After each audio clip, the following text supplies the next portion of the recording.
హీరోయిన్లు అంత ఈజీగా సినిమాలకు ఒప్పుకోరు. అప్కమింగ్ బ్యూటీ సాయి పల్లవి కూడా ఈ కోవకే చెందుతుందని చాలా మంది చెబుతుంటారు. మణిరత్నం సినిమాతో పాటు స్టార్ హీరో విక్రమ్ సినిమాను రిజెక్ట్ చేసిన సాయి పల్లవి గురించి టాలీవుడ్, కోలీవుడ్ వర్గాలు రకరకాలుగా చర్చించుకుంటున్నాయి. అయితే ఎవరు చెప్పినా కన్విన్స్ కాని ఈ ముద్దుగుమ్మ టాలీవుడ్ స్టార్ ప్రొడ్యూసర్ దిల్ రాజు మాటను మాత్రం బాగా వింటుందని సినీ జనం చెవులు కొరుక్కుంటున్నారు.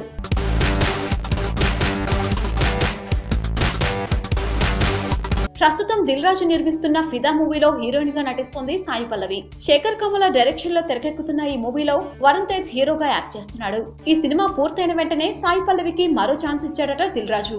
నాని హీరోగా తెరకెక్కబోయే సినిమాలో ఆమెను హీరోయిన్ గా ఫిక్స్ చేశాడట. అందుకే సాయి పల్లవి కూడా ఓకే చెప్పిందని సమాచారం. మొత్తానికి సాయి ధరమ్ తేజ్ వంటి హీరోలు, సాయి పల్లవి వంటి హీరోయిన్లు ఎక్కువగా దిల్ రాజు మాటే వింటారనే గుసగుసలు జోరందుకున్నాయి.